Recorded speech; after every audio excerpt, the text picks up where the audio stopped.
Welcome to LifeHerStyle, a podcast for Christian women who are ready to live boldly for Christ in every season of life. I'm your host, Kari, pastor's wife, ordained minister, toddler mama, and truth-speaking friend. Whether you're navigating motherhood, ministry, marriage, or your God-given mission, you'll find inspiration rooted in scripture and stories that point your heart back to Jesus. Tune in each week as we explore faith-filled living through the stories of ordinary women doing extraordinary things for Christ. Because her style of life, it's set apart. Let's do life her style. So, Solace has a market and coffee house, like we mentioned, called Solace. And I feel like it serves as like a bridge from the community to the organization because,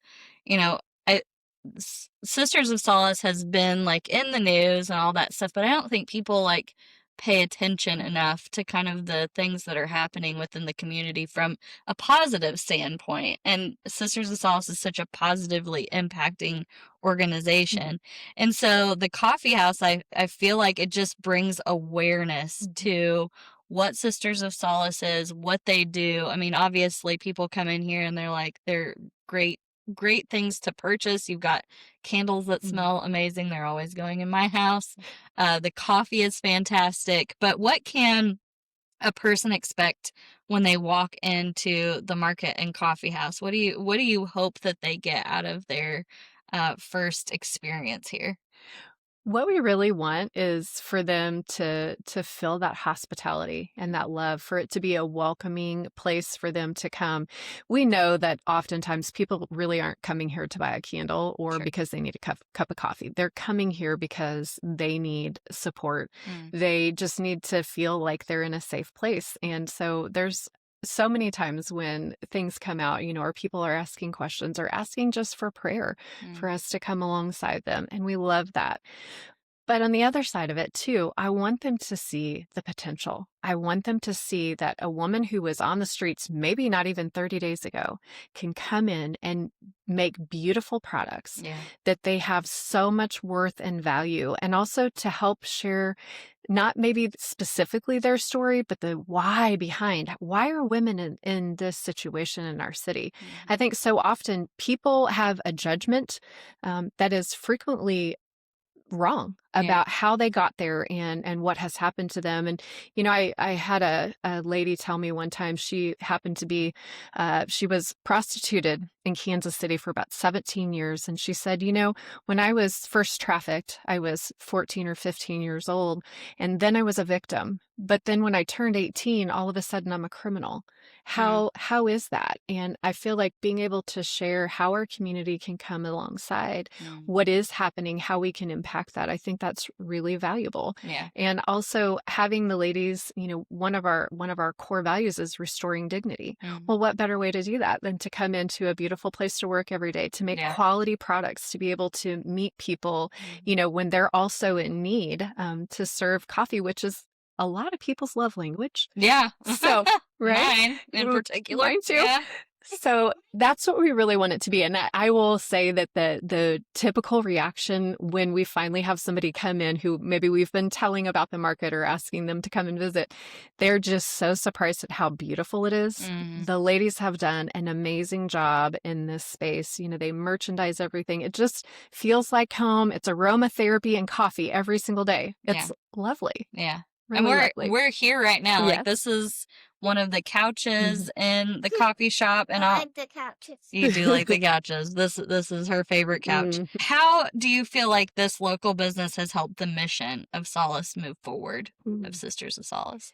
So I think because it helps us share our story, it brings people into our space that may not have been aware. It allows the community to support by buying products, by, coming in for coffee, but also, using the space here. We have a lot of people that will come in and have meetings here. And frequently we're brought in to share our story and, why we're here. So I really feel like this is a great,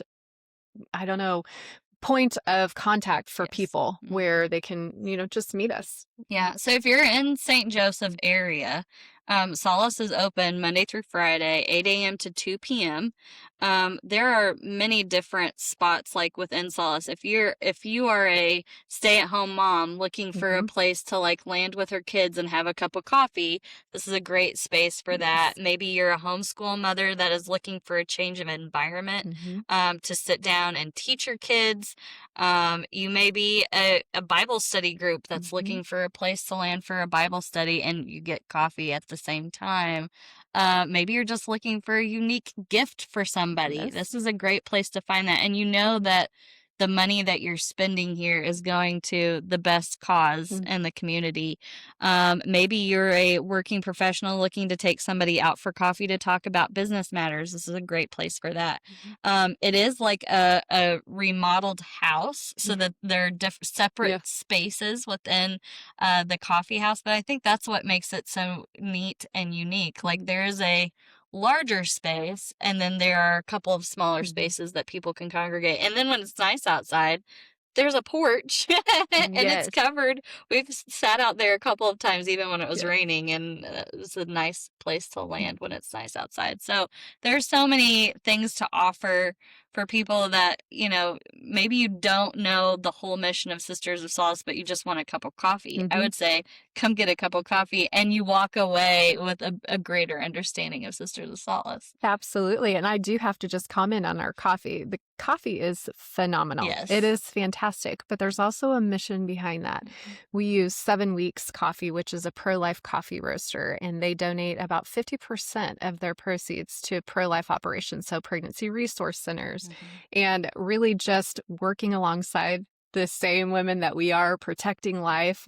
And so it's really amazing to be partnering with other organizations that are really trying to protect life, protect women, protect children. And so we're really happy to be a partner with them.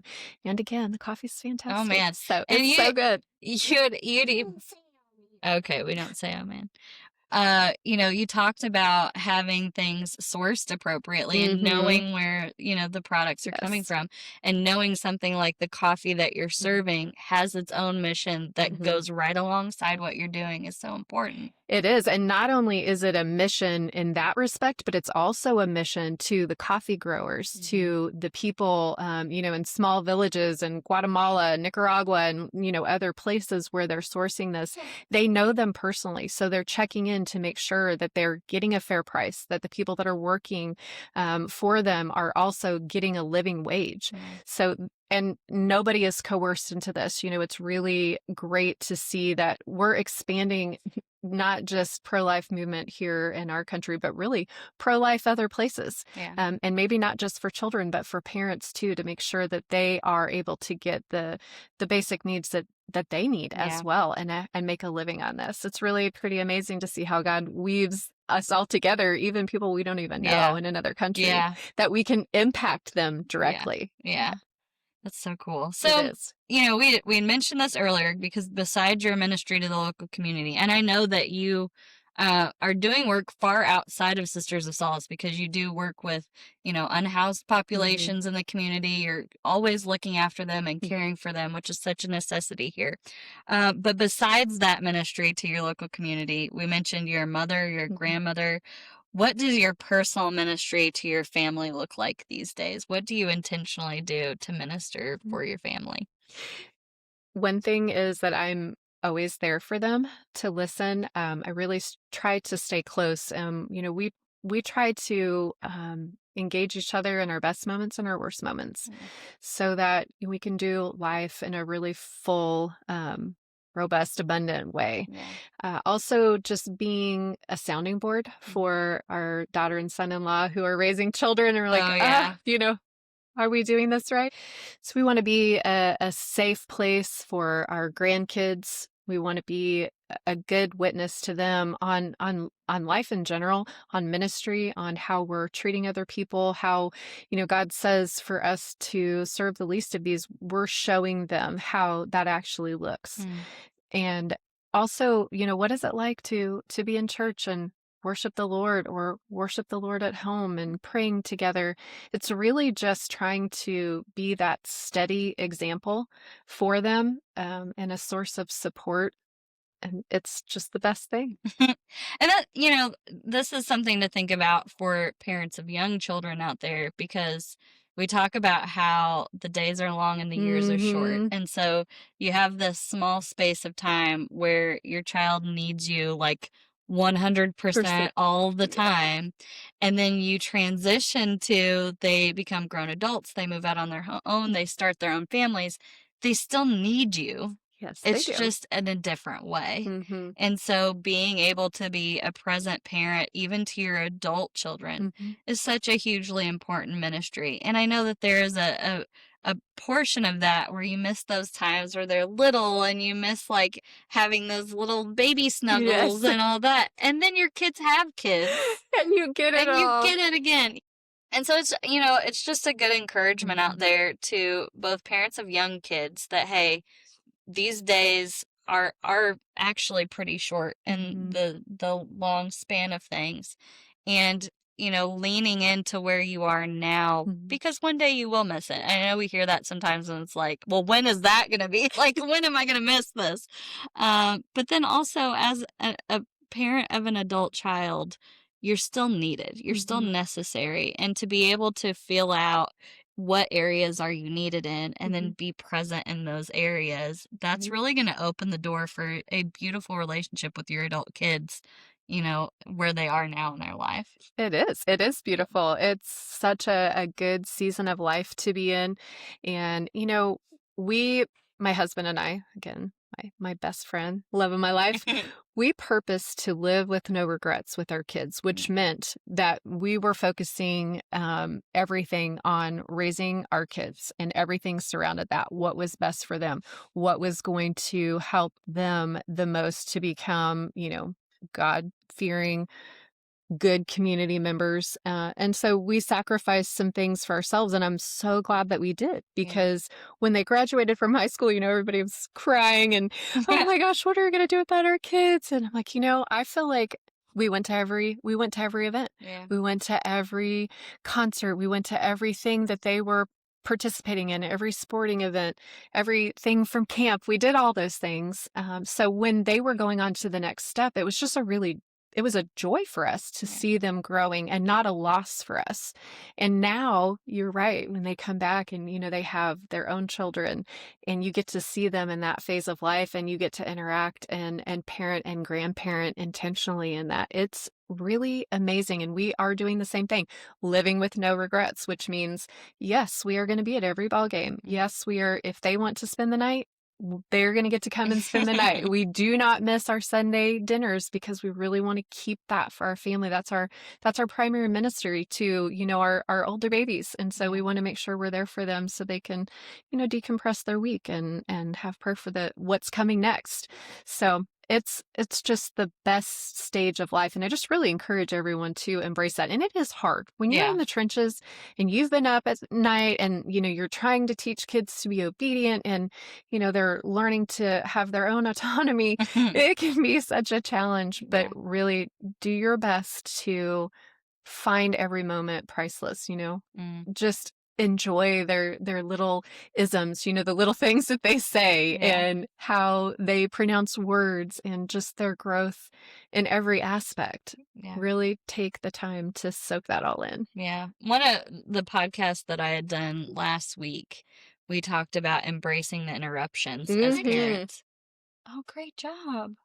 That's a good job, baby. And then this and this. Writing the letter C. Pretty cool. The letters.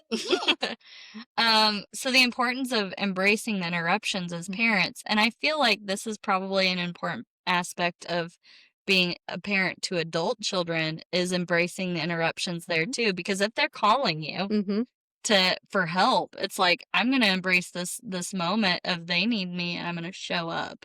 Or embracing the interruption to your routine or your protocol or whatever, to stop and be present for your kids, both when they're young and when they're older. Like, that's huge. And like I said before, adult children still need their parents. They do. And there's a lot of times you'll get a call, hey, do you want to come for dinner? Absolutely. Yes. If there is any way possible, yes. Embrace the interruption.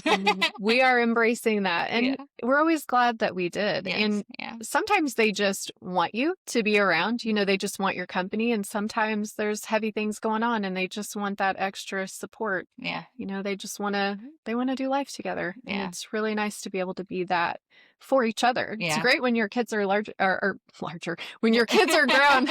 When Still larger. They're larger. Yeah. When they're bigger, you know, it's so nice that you can lean on them a little too. And everybody, you know, can surround each other and just go through life. You know, there's a lot of really amazing, beautiful things, and there's a lot of hard things. Yeah. And I think too, like being an adult child, the most important things my parents can do for me now is say things like, I'm proud of you. Yes. Or I'm praying for you. Or these are the things that I'm seeing that you're doing so well. Doing such a great job. Yes. And like that's what adult kids need to hear, because sometimes it feels like, you know, it's a little like I'm still trying to figure out how to be an adult. And so to hear your parents say, you're doing a great job, and I'm proud of you, and I'm proud of what you're accomplishing in your family and in your ministry and in your life, that opens up this door of being able to feel even more comfortable and being vulnerable with your parents. So when you're going through a hard time, you know you can go to them and they're going to help you feel better, even in hard situations, you know? Right. And I think, you know, I talked a bit about respecting boundaries.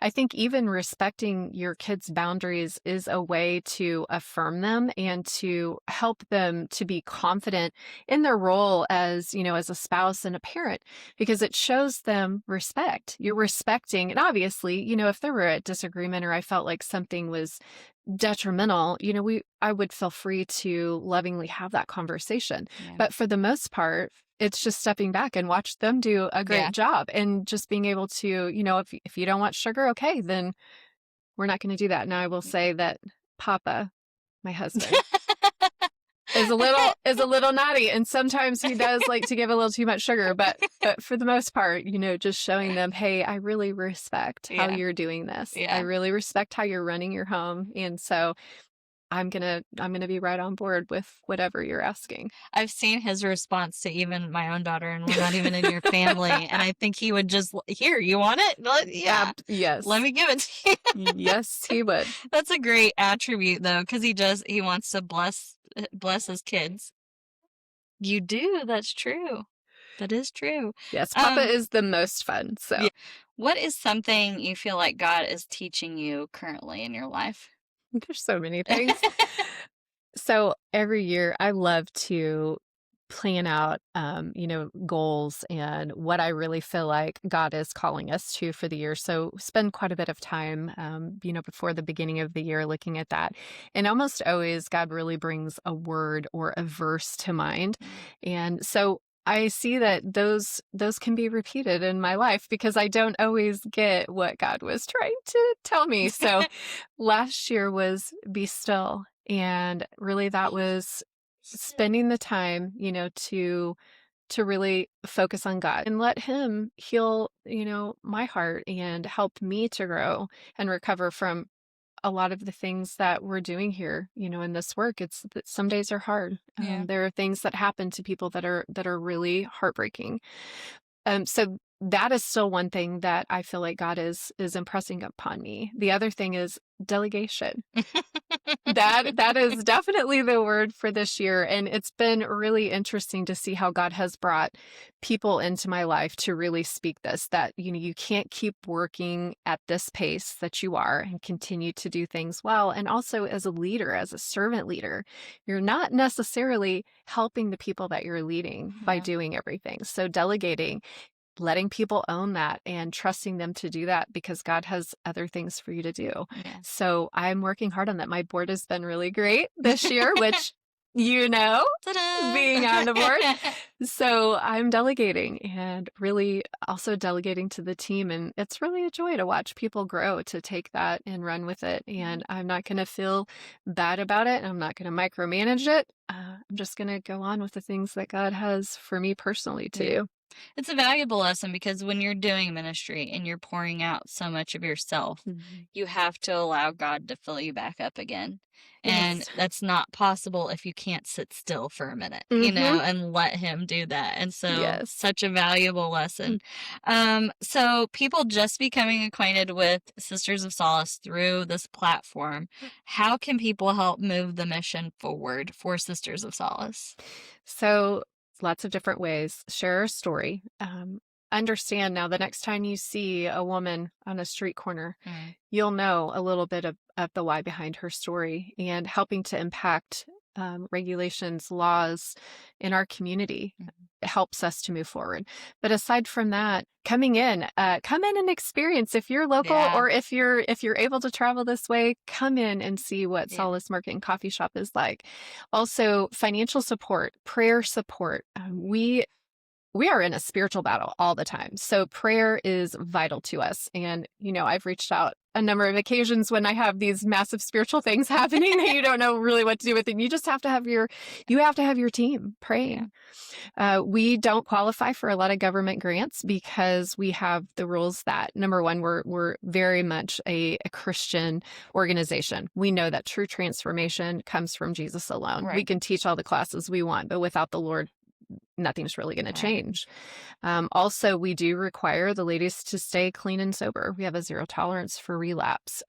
And that's to keep everyone safe. Our survivor-led team, as well as the other ladies in the house, they have to attend classes. Those are mandatory, and they have to abide by community standards, which basically means they have to be nice to their sisters and keep their rooms clean.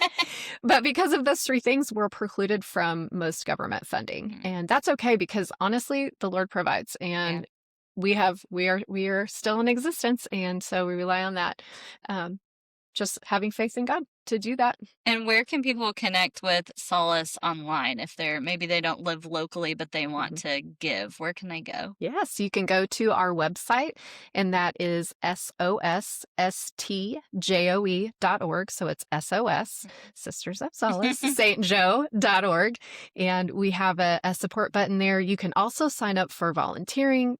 We are just ready to debut our brand new website. So you're going to be able to hear survivor stories, grad stories, see what's coming up and what's new. So I really encourage you to check out that new website.